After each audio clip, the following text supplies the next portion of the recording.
اسلام میں ہر قسم کی چوری حرام ہے۔ وائی فائی کے صارفین اس حوالے سے ایک بات مد نظر رکھیں، اپنے گلی میں کسی بھی دوست کو، اپنے کزن کو، عزیز رشتہ دار کو جب وائی فائی کا کوڈ بتا دیا جاتا ہے تو پھر اس کے آگے جو اس گلی میں، اس محلے میں جو دوست احباب ہیں،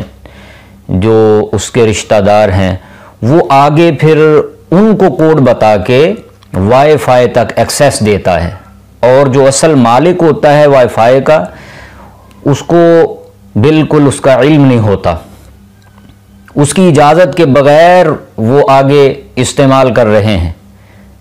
یہ چوری کی ایک قسم ہے، یوں کہہ لیجئے یہ ایک ڈیجیٹل چوری ہے، اور جتنے لوگ اس کو استعمال کر رہے ہیں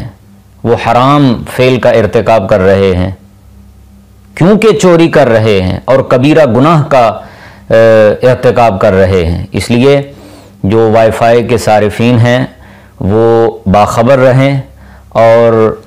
تھوڑے تھوڑے عرصے کے بعد وہ اس کا کوڈ بدلتے رہیں،